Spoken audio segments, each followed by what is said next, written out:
India news के द्वारा आयोजित इस कवि सम्मेलन में इंदौर और आसपास से आए सभी सुधी श्रोताओं को मैं अभिवादन करता हूं। कार्यक्रम का नाम है श्याम सितारा। सितारा तो एक है, बाकी तो श्याम और ए है। हिंदी की इस वाचिक परंपरा को विस्तार और गहराई देने वाले डॉक्टर कुमार विश्वास को आप रूबरू सुनते हैं, मैं समझता हूं कि एक अविस्मरणीय क्षण है। जैसी मेधा है, जैसा अद्भुत प्रस्तुति कौशल है, आपने देखा होगा कवि सम्मेलनों में यह चीज सुनने सुनाने को कहीं मिलती नहीं। नीरज जी एक बात कहा करते थे कि कवियों की जिम्मेदारी है कि जो सामने सुनने बैठता है जब घर लौटे तो उसकी भाषा का स्तर पहले से ऊंचा होना चाहिए।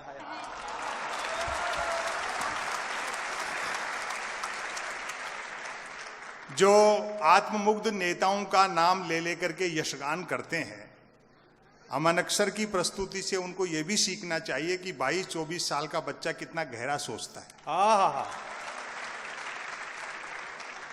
वो लोग इस्तेमाल कर रहे हैं आपका या किसी का भी। जब समय निकल जाएगा चीजें बदल जाएंगी। जिन्हें मार्गदर्शक मंडल में डाल दिया उनको समझ में आ गई ना कि राम किसी मठ में नहीं घट में रहते। इसलिए इस जय जयकार और मिथ्या नारेबाजी में मत पड़ो। समय आपका बीत जाएगा और एक दिन झूठी जय जयकार करने वालों के भी समझ में आ जाएगी कि मोदी जी इंडिया को कितना भी डिजिटल कर दो, रोटी गूगल से डाउनलोड नहीं हो सकती। क्या बात है, वाह। बहुत अच्छा सब लोगों ने सुनाया। ये पाकिस्तान चाइना ये कोई सब्जेक्ट नहीं है मेरे लिए। भाई उस पाकिस्तान के लिए क्या लिखना। जितनी पाकिस्तान की जनसंख्या है उतने तो अपने यहाँ 24 घंटे फ्री वाईफाई के चक्कर में 4G टावरों के नीचे बैठे रहते हैं।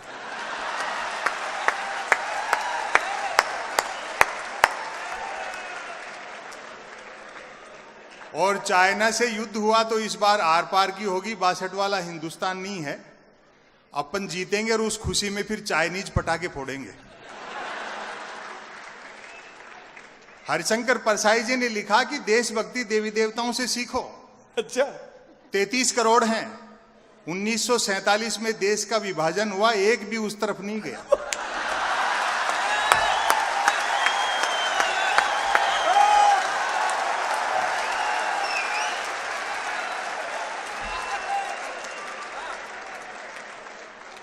देश से हम भी मोहब्बत उतनी करते हैं, लेकिन मिथ्या राष्ट्रवाद और सच्चे देश प्रेम में अंतर होता है।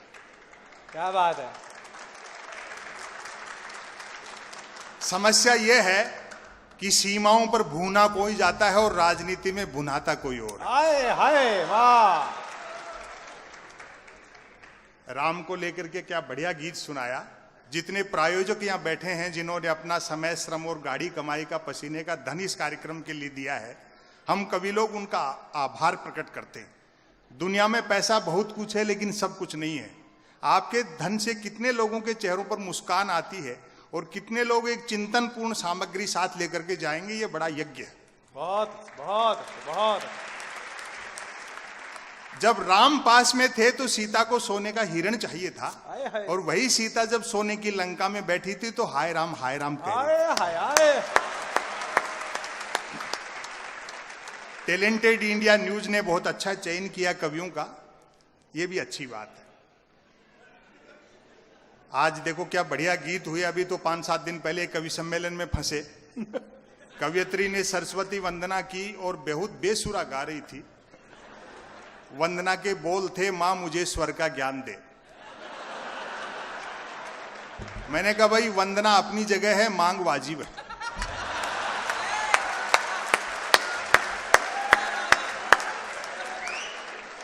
बहुत अच्छे। लोग कहते हैं संपत सरल जी, डॉक्टर कुमार विश्वास के संचालन में आपके 2-4 वीडियो क्या वायरल हुए, आजकल आप पैसा बहुत लेते हैं। मैंने कहा जी आने जाने का किराया और साथ के कवियों को सुनने का मेहनताना घटा दो तो बचता ही क्या। तो हमारे लिए सबसे अच्छा कार्यक्रम वह होता है जिसमें हमें सुनने में आनंद आता है, और आज का कार्यक्रम ऐसा ही है। मैं आपको बधाई और शुभकामनाएं देता हूं। स्वागत है। बहुत अच्छे यार संपत भाई। देश पर हमें भी उतना ही गर्व है और खुशी की बात है कि पिछले 4-4.5 साल में जो मेहनत हुई है, भारत फिर से विश्व गुरु होने में आहा लगभग आउटर पर खड़ा है। आउटर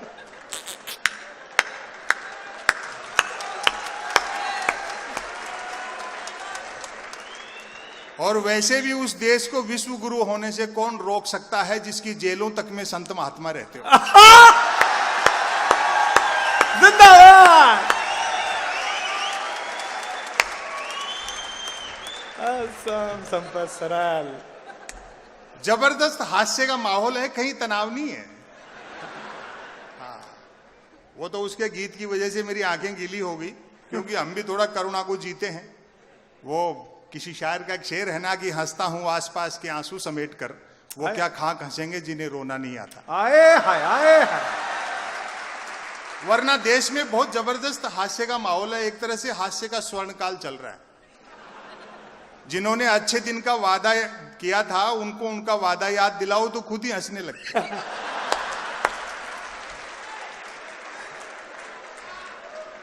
विकास का एजेंडा कहकर के आए थे, कुर्सी मिलते एजेंडे के विकास में लग गए। और सवाल खड़े करो तो जूता निकालते। प्रधानमंत्री खुद इतने गुस्से में रहते हैं कि जिसको पीटने दौड़ते हैं उससे आगे निकल जाते हैं। बहुत अच्छा आप सब लोग सुन रहे हो। लोकतंत्र रसातल में जा रहा है और मूर्तियां आकाश छू रही है। आए हाय आए हाय। सूखती है। वाह वाह। आहा। अभी तो कई लोगों ने मुझसे भी कहा कि साहब कुछ आप भी पॉपुलर हो गए, इन दिनों मूर्तियों का चलन का इस समय धूम धड़ाका चल रहा है, किसी चौराहे पे आपकी भी एक खड़ी कर देते हैं, लाख रुपए खर्च कर दो। मैंने कहा तू 50,000 दे, मैं खुद ही खड़ा हो जाऊं।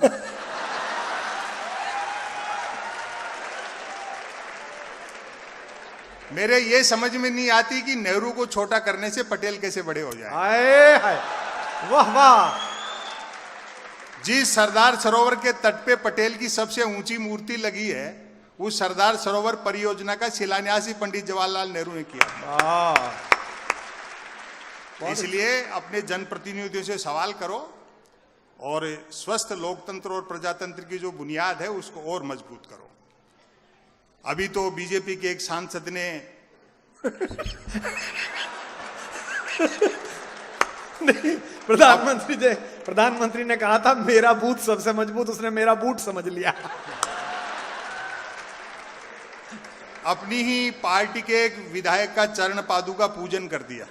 चरण पादुका पूजन। तो ये कुमार विश्वास कह रहे थे, बोले भाई जी यहां भी काम में मजा नहीं आया, जूते की जगह खड़ाऊ होती तो रिजल्ट और बेटर रहता।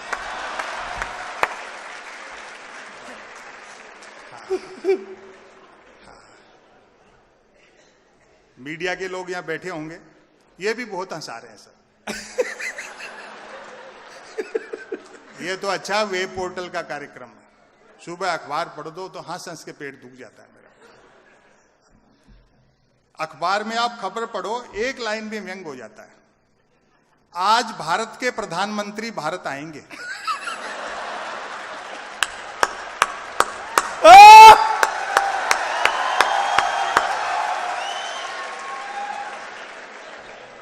मैंने कहा भैया खबर बड़ी है, सेलिब्रेट करना चाहिए। मैंने एक 8-9 साल के बच्चे को 10 रुपए दिए, मैंने कहा बेटा सामने आइसक्रीम के ठेले वाला है, 5-5 रुपए की 2 कुल्फी ले आना, एक तू खाना एक मैं खाता हूं, आज भारत के प्रधानमंत्री भारत आए। वो गया और एक कुल्फी खाता हुआ लौटा, बोला अंकल उसके पास सिर्फ 10 वाली थी, आप फिर कभी खा लेना। मैं सच बताऊं मेरे 10 रुपए की चोट तो पड़ी, लेकिन मुझे उस दिन जीएसटी समझ में आ गया।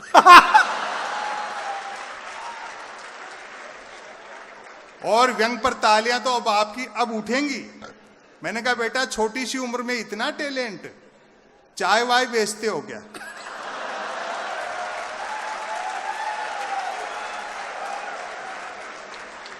बोले नहीं अंकल मैं तो पढ़ता हूं। आप जानते हैं ना अनपढ़ के लिए पॉलिटिक्स के अलावा कहीं स्कोप नहीं है। अच्छा है। मैंने कहा क्यों, साधु बाबा बन सकते हो, डेरा आश्रम खोल सकते हो, कथा प्रवचन कर सकते हो। इस बार जो बच्चे ने जवाब दिया आपकी मोहब्बत मिले, बोले अंकल वो तो और मुश्किल है, साधु बाबा बनने, डेरा आश्रम खोलने, कथा प्रवचन करने के लिए सिर्फ अनपढ़ होना ही काफी नहीं है, अज्ञानी होना भी जरूरी है। कमाल है। दिस इज कॉल्ड संपत सरल। वाह। गांव का, देहात का आदमी किसी मंदिर मस्जिद के झगड़े में नहीं पड़ता, राम तक से मजाक कर लेता है। वो कुमार बाबू, एक आदमी का घर था शमशान घाट के पास में और वो नई नई भैंस लाया। सुबह सुबह जैसे ही भैंस को दूने बैठा, उधर से एक अर्थी आ गई, राम नाम सत्य है, राम नाम सत्य है। इतनी भीड़ और झूठे लोगों से राम का नाम सुनकर के भैंस बिदक गई, लात मारा, दूध डुल गया, उस गरीब का नुकसान हो गया। वो जैसे ही दूसरे दिन फिर भैंस दूने बैठा, उधर से फिर अर्थी आ गई, राम नाम सत्य है। उस गरीब का पहले दिन नुकसान हो गया था। उसने पहले जाकर के अर्थी वालों से पूछ लिया, क्यों भाई कल वाला लिए घूम रहे हो या कोई ताजा मार लाए?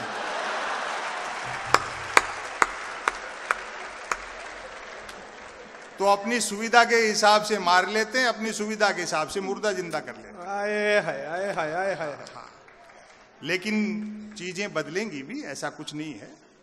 जैसे इंडिया डिजिटल होने से कई फायदे हो गए। आप न सिर्फ 1 करोड़ का लोन 59 मिनट में ले सकते हैं, बल्कि 59 करोड़ का लोन लेकर के 1 मिनट में भाग भी सकते हैं।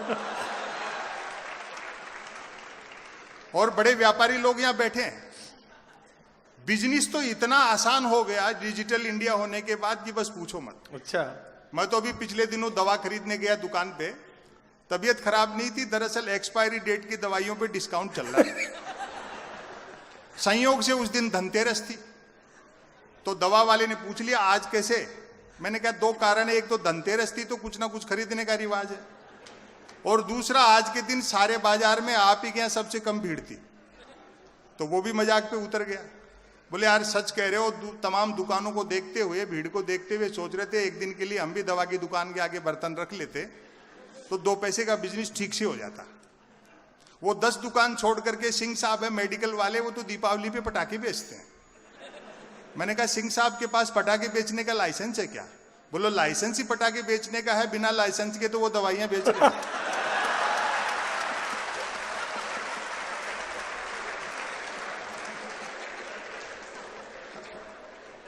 इसलिए है बेकार के बहकाव में मत आओ, आने होंगी चीजें ठीक होंगी। जैसा अभी बताया, अभी बुलेट ट्रेन चलेगी, सुनते हैं उसका किराया भी कम होगा और वो सवारियां लेने भी घर घर जाएगी। और प्रधानमंत्री ने गुजराती दिमाग लगाया है। जापान के प्रधानमंत्री शिंजो आबे से बुलेट ट्रेन के लिए कर्ज भी 50 साल के लिए मांगा है। वो जानते हैं 50 साल बाद न देने वाले बचेंगे न लेने वाले बचेंगे। और बाई दी वे 50 साल बाद किसी जापानी को अपना कर्जा याद रह गया, वो जैसे ही अपना कर्जा मांगने बंबई उतरेगा, अपन उन्हीं की बुलेट ट्रेन में बैठ के अहमदाबाद निकलेंगे।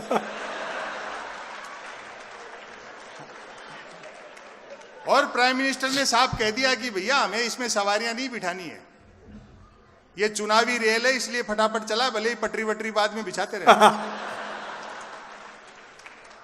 हम चढ़ना हिमालय पे चाहते हैं, लेकिन मुंह हिंद महासागर की तरफ है। हाय हाय हाय, वाह वाह। आपको ध्यान होगा 2015 में शिंजो आबे आए थे तो मोदी जी ने बुलेट ट्रेन के समझौते पे हस्ताक्षर किए, और अगले दिन मोदी जी ने शिंजो आबे को ले जाकर के बनारस में 3 घंटे तक गंगा आरती दिखाई। 3 घंटे तक गंगा आरती देखने के बाद शिंजो आबे बोले, मोदी जी जब आप लोगों के पास इतनी फुर्सत है तो काहे को बुलेट ट्रेन चला रहे?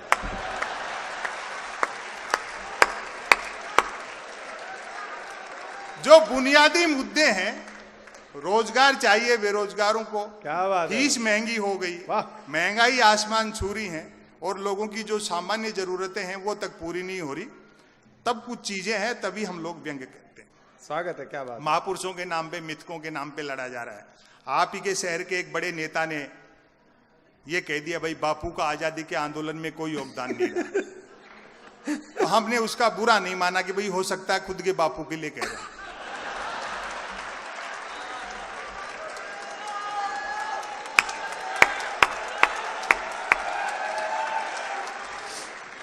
हरियाणा की सरकार के स्वास्थ्य मंत्री ने तो कहा कि जब से नोटों पे गांधी का चित्र छपा है तब से नोटों की कीमत घट गई। यही भारतीय प्रजातंत्र की खूबसूरती है कि शारीरिक और मानसिक रूप से बीमार आदमी भी स्वास्थ्य मंत्री बनाया जाता है। क्या बात है संपत भाई, क्या बात, वाह। अभी 30 जनवरी को हमने एक दुर्घटना क्रम देखा कि गांधी का पुतला बना करके गोली मारी गई, उसमें से खून निकला और खुशी में मिठाइयां बांटी गई। गांधी तब भी हंसे होंगे कि यार जिन मूर्खों ने गोली मारी, खून निकला और खुशी में मिठाई बांटी, वो मिठाई खरीदने के लिए जो धन खर्च किया उन रुपयों पे तो गांधी छपा हुआ था। क्या बात है। विसंगतियों से व्यंग निकलता है। भाई ने और रुचि जी ने अच्छे प्रेम गीत सुनाए और गाया भी बहुत अच्छा। मैं गाता नहीं हूं और आपको मेरा एहसान मानना चाहिए कि मुझे गाना नहीं आता, उसके बावजूद गा नहीं रहा हूं। वरना एक जमाना ऐसा था जब मैं भी प्यार प्रेम की कविताएं लिखता था। अच्छा। जब तक अकल दाढ़ नहीं निकली थी। उबासी के बहाने भी किसी लड़की के दांत दिख जाते तो मैं 5-7 गजलें लिख मारता, भले ही वो उबासी मुझको देख करके ले रही होती। और एक निवेदन कर दूं, बड़ी संख्या में माताएं बहनें बैठी हैं। प्रकृति के, कुदरत के, सृष्टि के नियम बदल सकते हैं, औरत के प्रति पुरुष की मानसिकता नहीं बदल सकती। मर्द की फितरत होती है, अर्थी के रास्ते में भी औरत मिल जाए तो 80 साल का मुर्दा भी वाइब्रेशन मोड पर आ जाता है। लेकिन इतना भी तय है कि शादी होते ही प्यार का बुखार उतर जाता है। जैसे ही ब्याह की कुनैन खाई, प्यार का मलेरिया गायब। मेरे एक मित्र ने प्रेम विवाह किया। अच्छा। प्यार के दौरान जिस लड़की के साथ जो कंकर झील में फेंके थे, शादी के बाद दाल में निकल रहे हैं। और ताली तो इस बात पर बजाओगे, जिस लड़की को लेकर भागा था अब उसको देखते ही भागता है।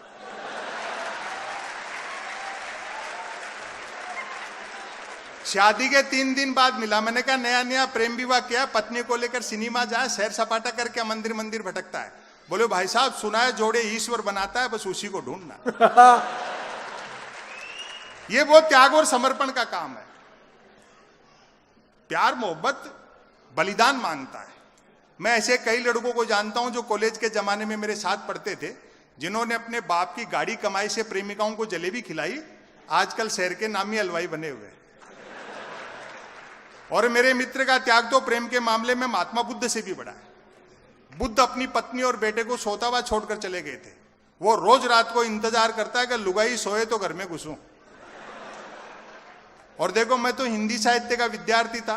राष्ट्रभाषा और भारतीय भाषाओं की जो दयनीय स्थिति है, मैं हिंदी का विद्यार्थी था तो मुझसे तो कौन प्रेम करती। हालांकि इस मामले में सौभाग्यशाली रहे डॉक्टर कुमार विश्वास, क्योंकि इनकी इंजीनियरिंग से शुरुआत हुई थी। अजमेर में ससुराल है इनका, शायद इसीलिए ख्वाजा को गरीब नवाज कहते हैं।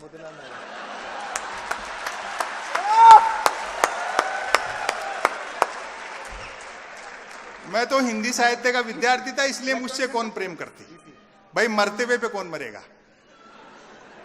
लेकिन मेरे साथ 2 चीजें ठीक थे। एक तो साहित्य का विद्यार्थी था तो भाषा अच्छी थी, दूसरा मैंने ट्रकों से शेरो शायरी उतार रखी थी। ट्रकों से तो प्रेम करने वाले मुझसे प्रेम पत्र लिखवाते थे, और मैं जिसका प्रेम पत्र लिख देता था उसके 2 नतीजे जरूर निकलते थे। अच्छा।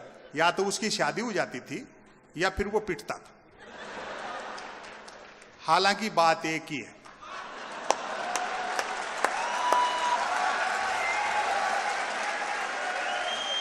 कमाल है, कमाल। आज भी कई मिलते हैं अपनी पत्नी और बच्चों के साथ जो मेरे प्रेम पत्रों की वजह से ब्याहे गए। मुझे देखते ही दांत पीसते हैं कि नालायक जॉर्ज बुश एक अच्छी खासी अमेरिकी फौज को इराक में उलझा दिया।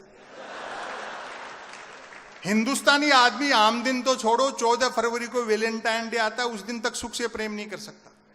14 फरवरी को श्री राम सेना वाले तो ये कह देते हैं कि जो भी प्रेम करता हुआ मिला उसको पीटेंगे। और सरकार पुलिस को ये कह देती कि देखो इस दिन कोई प्रेम से वंचित नहीं रह जाए।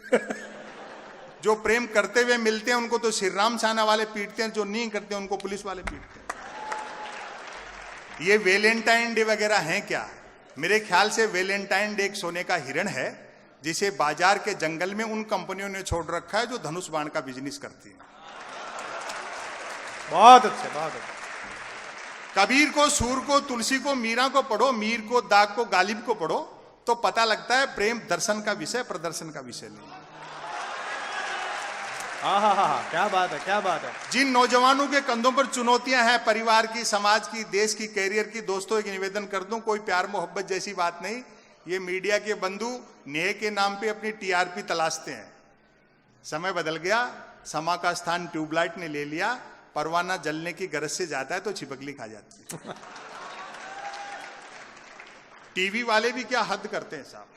अभी तो जैसे 3 प्रदेशों में आपने देखा कि चुनाव और बीजेपी शांतिपूर्ण ढंग से निपट गए, तो भक्तों ने चैनल बदल बदल के देखे कि कहीं तो जीत रहे हो। उनको भरोसा ही नहीं हो रहा था कि इतने बड़े आदमी के बावजूद हम हार सकते हैं। लेकिन जब जी न्यूज पर भी हार गए,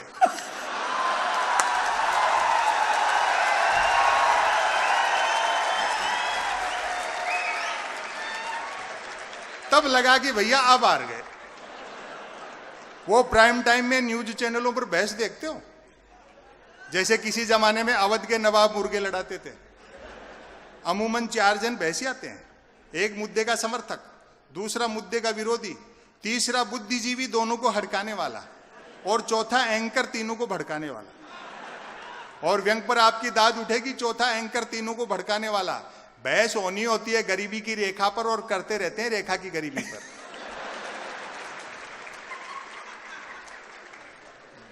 अखबारों पर थोड़ा सा विश्वास है, क्योंकि छपे हुए अक्षर पर आज भी भरोसा है। यह हिंदी पत्रकारिता के एक माइलस्टोन राजेंद्र माथुर का शहर है। क्या बात है। पत्रकारिता का ऐसा कोई विद्यार्थी नहीं जो इंदौर के राजेंद्र माथुर को पढ़े बिना बड़ा पत्रकार हो जाए। भारत क्या नवा टाइम्स के संपादक थे। अंतिम पेज के बाएं कोने पे प्रतिदिन छपता था शरद जोशी का। रोज भिगो करके जूता लगाते थे नेताओं को, और बड़े ठाठ से पढ़ते थे। अखबार की पाठक संख्या 2 गुनी 3 गुनी हो गई थी। ये वो शहर है। लेकिन अब अखबारों का भी आत्मविश्वास गिर रहा है। अंग्रेजी के अखबार ने द हिंदू ने एनराम की रिपोर्ट छाप दी। वही एनराम है जिन्होंने बोफर्स का छापा था और उसकी जय बोलते थे आज गालियां निकालने वाले। क्या बात है, वाह वाह वाह वाह वाह। हिंदी अखबारों का हाल देखो, अपवादों को छोड़ करके 3 चीजों के लिए पढ़े जा रहे हैं: बिजली कटौती, उठावना और राशिफल। और रोज नए निकलते हैं। एक दिन तो अखबार के दफ्तर से 2 लोग आ गए, बोले संपत सरल जी नया अखबार लॉन्च कर रहे हैं, आप भी ग्राहक बन जाओ। क्योंकि अखबारों का कोई पाठक तो बनता नहीं, ग्राहक ही बनता। आए हाय आए हाय, क्या बढ़िया तर, वाह वाह वाह, क्या मारा है। हाँ, 1 रुपए में 16 पेज। और जो मैंने जवाब दिया, आपका आनंद ले, 1 रुपए में 16 पेज। मैंने कहा भैया रुपया चाहे 1 की जगह 2 ले जा, लेकिन 16 पेज खाली दे जाया कर। फिर मैंने रिसर्च की कि इतने अखबार बिकते कैसे हैं। तो अचानक एक दिन एक अखबार के दफ्तर से फोन आया, बोलो संपत सरल जी आज आपका नाम हमारे अखबार में छपा। मैं बड़ा खुश हुआ, जी आपका अखबार कहाँ मिलता है? बोले हमारा अखबार कोई होकर नहीं बांटता है, जिस किसी का नाम छप जाता है दिन भर वही खरीद खरीद कर बांटता है।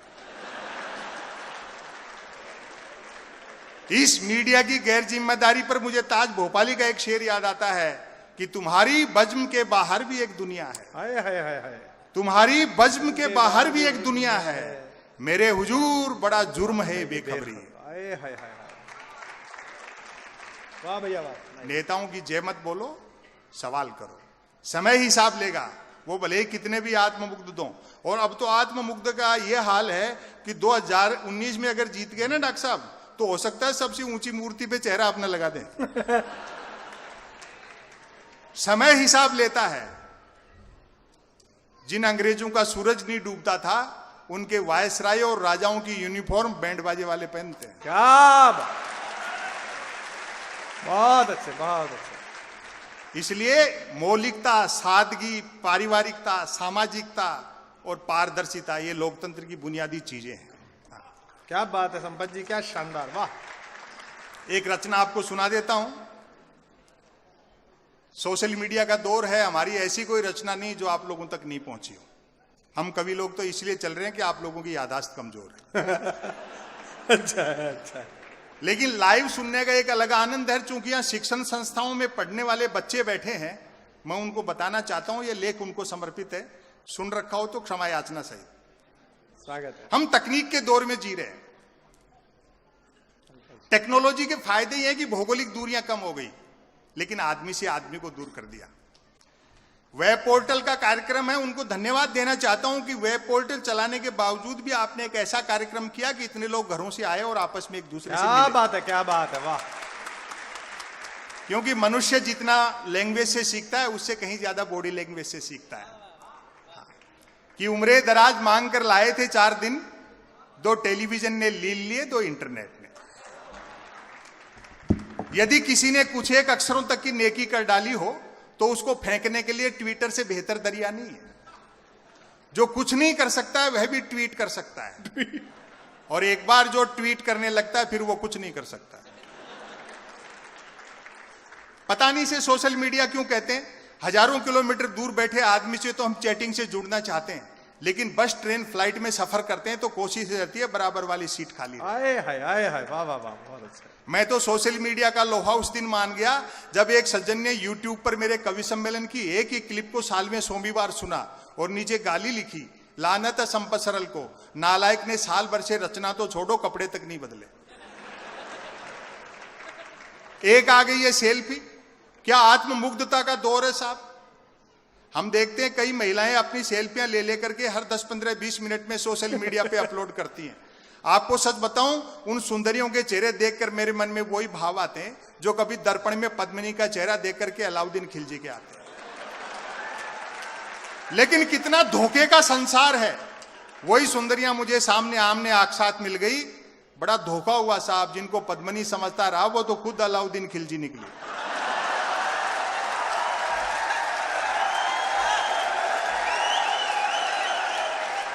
और कुछ नहीं करना है आपको, एक मेल अकाउंट खोलना है जो बैंक अकाउंट खोलने से भी आसान है। बैंक अकाउंट खोलने के लिए कुछ तो आधार चाहिए, मेल अकाउंट तो निराधार व्यक्ति भी खोल सकता है। बाकी 3 जरूरी चीजें हैं, एक अदद स्मार्टफोन, नॉन स्टॉप इंटरनेट और निठल्लापन। लेकिन सोशल मीडिया के फायदे भी हैं। एक तो आदमी घर बैठे आवारागर्दी कर सकता है। और आज की शाम इन नौजवान बच्चों को जिन्होंने बड़ी गंभीरता से अक्षर अमन को सुना, ये पंक्तियां जीवन भर याद रखना। सोशल मीडिया का सबसे बड़ा फायदा यह है, बेरोजगारी पूरी तरह खत्म हो गई, क्योंकि हर हाथ को काम मिल चुका है। तो घरों से निकलते रहिए, लोगों से मिलते रहिए, कवियों को शायरों को सुनते रहिए। एक रचना स्वागत है संपत जी, स्वागत है, पढ़िए। हम जिस दौर में जी रहे हैं वो तकनीक का दौर है। हालांकि टेक्नोलॉजी जो है कोई बुरी चीज भी नहीं है। अभी जैसे एक तो हम अतीत जीवी हैं, अतीत में जीते हैं। अभी प्राइम मिनिस्टर ने कहा कि भाई राफेल होता तो आज पता नहीं क्या हो जाता। अब होता तो क्या हो जाता, नहीं होता है तो वो करके बताओ ना, वो चीज है। अभी कह रहे थे ये मित्र, बोले देखो यार कितना खराब समय आ गया, कितना खराब समय आ गया। एक टाइम ऐसा था मैं 5 रुपए लेके बाजार में निकलता था और घंटा भर में बोरा भर के सामान ले आता था। मैंने कहा दोस्त अब ये संभव नहीं है, क्योंकि हर दुकान में सीसीटीवी कैमरे लगे। अतीत में सुविधाएं कम थी, सुख बहुत था, संघर्ष था तो रोमांच भी था। वहीं से मैंने एक रचना निकाली। आप एक बार तालियां बजा दें। मैं रचना, बहुत अच्छी कविता है। वे भी क्या दिन थे। वाह। पहली पंक्ति से पकड़ना। वे भी क्या दिन थे जब घड़ी एक आध के पास होती थी और समय सबके पास था। हाय वाह, क्या बढ़िया बात थी। और एक पंक्ति में मैंने तकनीक को आईना दिखाया हो तो आपकी मोहब्बत चाहूंगा। आज की तरह नहीं था कि फेसबुक पर 5000 दोस्तों और परिवार में बोलचाल बंद है। आए बात। आप 2 पैसे देते हो, हम कवियों के घर चलते हैं, लेकिन उसके बावजूद कवि सम्मेलन हमारे लिए धंधा नहीं, एक मिशन है। समस्तीपुर से कुमार विश्वास कितनी फ्लाइटें बदलकर यहां पहुंचे और कल उनको फिर रांची जाना है। ये सिर्फ पैसे के लिए नहीं करते हैं। हमारी कोशिश है मोबाइल, इंटरनेट, टेलीविजन में उलझी पीढ़ी शब्दों से मोहब्बत करे, किताबों की तरफ लौटे, बुजुर्गों का सानिध्य हासिल करे। दोस्तों, दुनिया की कितनी भी एडवांस टेक्नोलॉजी हो, उजाला बनाया जा सकता है, धूप नहीं बनाई जा सकती। वाह वाह वाह वाह। पुराने समय के विरोधाभास देखें, आप सुनने के मूड में आ गए हो, बहुत अच्छा लग रहा है। तब मोबाइल तो क्या, लैंडलाइन फोन तक नहीं होता था, अतः झूठ सिर्फ आमने सामने मिलने पर ही बोला जाता था। खान पान शुद्ध था और याददाश्त अच्छी थी। हर व्यक्ति को 7-7 पीढ़ियां याद रहती थी, अपनी भी और गाली गलौच होने पर दूसरों की भी।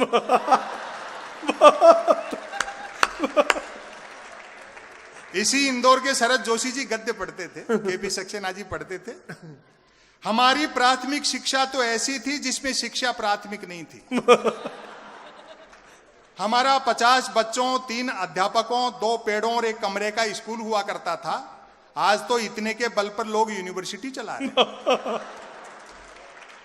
पढ़ाई लिखाई को लेकर कतई तनाव नहीं रहता था, क्योंकि हम विद्यार्थियों और अध्यापकों के बीच एक समझौता था कि सप्ताह में 3 दिन वे स्कूल नहीं आएंगे और 3 दिन हम। बोलचाल में राजस्थानी का इस्तेमाल होता था, जैसे आप निमाड़ी या मालवी बोलते हैं, बोलचाल में राजस्थानी का इस्तेमाल होता था। हिंदी सिर्फ शहरों तक सीमित थी, और इस बार आपकी तालियां जरूर उठेंगी, व्यंग आप तक पहुंचेगा। हिंदी सिर्फ शहरों तक सीमित थी और अंग्रेजी तो पीने के बाद ही बोली जाती थी।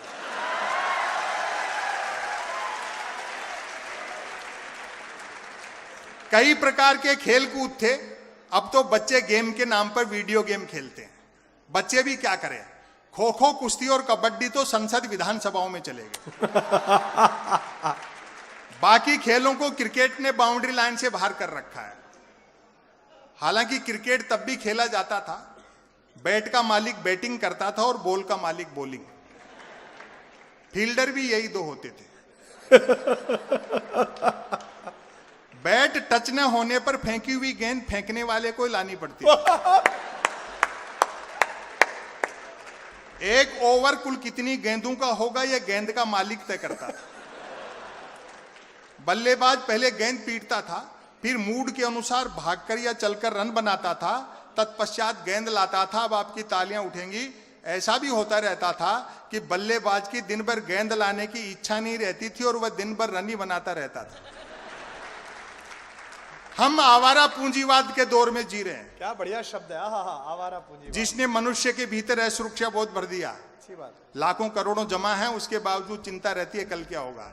बड़ी उम्र के लोग बैठे हैं, 2 जोड़ी कपड़े होते थे, वो भी बड़े भाई के फिट करवा लिए। एक पहन के निकल लिए, दूसरा धोके सुखा दिया। बात है, क्या आज वार्डरोब आलमारी कपड़ों से भरी और आधे घंटे तक आदमी तय नहीं कर पाता किस पैंट के साथ कौन सा शर्ट मैच करेगा। क्या बढ़िया बात है, वाह, सही बात। आप सोचते हो कि किसी नेता का चुनाव हम करते हैं?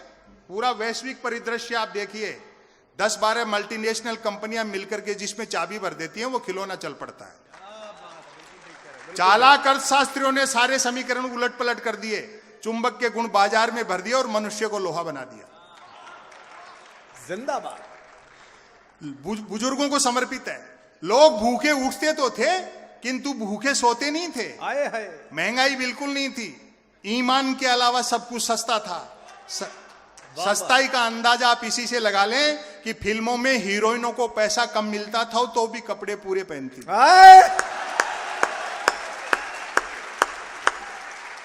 बहुत अच्छा सुन रहे हो, कमाल है भाई। उन दिनों रामलीलाएं मनोरंजन का प्रमुख साधन हुआ करती थी, जिनमें महिला पात्रों का रोल भी पुरुष ही किया करते थे। रामलीला वालों का गले मिलने और गले पड़ने का समय अलग अलग होता था। रामलीला मंडली गांव की धर्मशाला में ठहरती थी। हम बच्चे दिन में धर्मशाला में जाकर देखते थे कि गत रात ही एक दूसरे के जानी दुश्मन रहे बाली और सुग्रीव साथ साथ ताशपत्ती खेल रहे हैं। शूर्पणखा मंथरा के लिए चाय बना रहा है, और हर पुरुष की जो घर में औकात है, चटाई पर बैठा रावण रात को आरती में आए पैसों का हिसाब मंदोदरी को दे रहा है। और मैं बधाई देना चाहता हूं उन लोगों को जो सपरिवार आए हैं। और देखो, शादीशुदा हो तो पत्नी को साथ रखा करो, वरना मन की बात भी रेडियो से करते फिरो।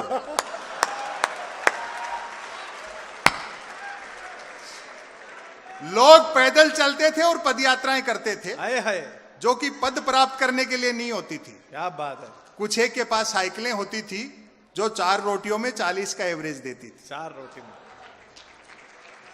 क्या बात है, क्या बात है, बहुत शानदार। कारें मोटरसाइकिलें तो छोड़ो, बसें तक गिनती की हुआ करती थी।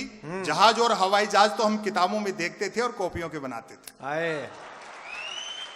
याद आती हैं वे मीटर गेज की कोयले के इंजन वाली गाड़ियां। आए।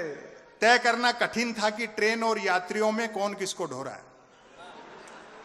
उनकी स्पीड का तो यह हाल था कि घंटे आध घंटे का सफर होता था तो भी लोग 3 वक्त का खाना बांध कर चलते थे। ट्रेन में चढ़ने में जितना पसीना आता था, उतरने में उससे अधिक आता था। यात्री काठ की सीटों पर काठ के उल्लू बने बैठे रहते थे। डिब्बे में डफली वालों का गाना बजाना चलता रहता था। और भारतीय मनुष्य का मनोविज्ञान पकड़ना, ढंग से पकड़ जाओ तो मुझे बताना भी। डिब्बे में डफली वालों का गाना बजाना चलता रहता था। खड़े यात्री भजन पसंद करते थे और जिन्हें सीट मिल जाती थी वे गजल। आए, जिंदाबाद, वाह। एक ही पंक्ति में लोग फरमाइशें करते रहते थे और डफली वाले गाते रहते थे। डफली वालों को पैसा देने का वक्त आता था तब फरमाइशें करने वाले खुद गाने लगते थे। और मेरा दावा है अगली पंक्ति पर आप अपनी तालियां रोक नहीं पाओगे, मैं चैलेंज करता हूं। चूंकि यात्री को सामान की भी स्वयं ही रक्षा करनी होती थी, अतः खाली हाथ चढ़ते थे तो भी सामान लेकर ही उतरते थे।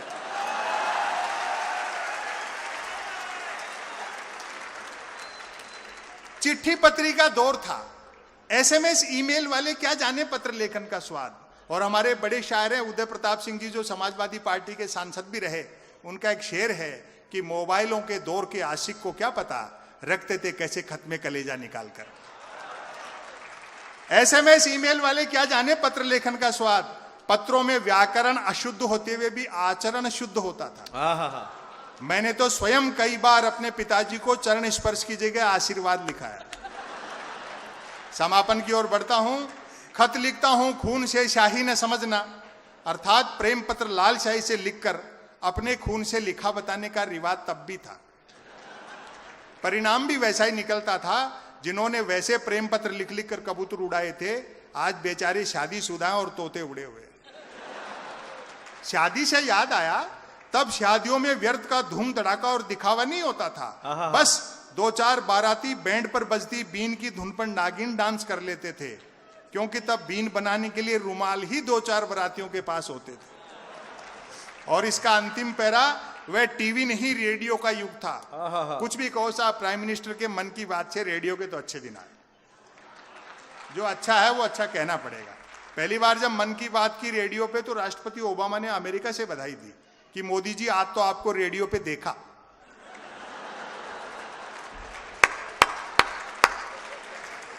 वह टीवी नहीं रेडियो का युग था। बस देखा कहते ही उनका जैकेट बदल बदल के पहनना सार्थक हो गया। वह टीवी नहीं रेडियो का युग था। व्यक्ति बंदूक भले ही बिना लाइसेंस के रख सकता था, किंतु रेडियो के लिए लाइसेंस अनिवार्य था, जो पोस्ट ऑफिस में रिन्यू कराना पड़ता था। लाइसेंस मिलता था। याद आते हैं अमीन सयानी का बिना का गीत, जसदेव सिंह की हिंदी कमेंट्री, कृष्ण कुमार भार्गव, देवकीनंदन पांडे और रामानंद प्रसाद सिंह के समाचार। और अब आपकी तालियां उठेंगी। गर्दन झुकाकर बीबीसी तो ऐसे सुनते थे जैसे आज बीबी से सुनते हैं। और अंतिम पंक्ति अपने साथ रखना, जीवन भर काम आएगी। सच है, सच है, गन्ने का रस सूख जाए तो वह लाठी रह जाता है। तब हमारा जीवन कछुए की तरह था, आज हम खरगोश की तरह दौड़ रहे हैं, अर्थात भाग सब रहे हैं और पहुंच कोई नहीं रहा।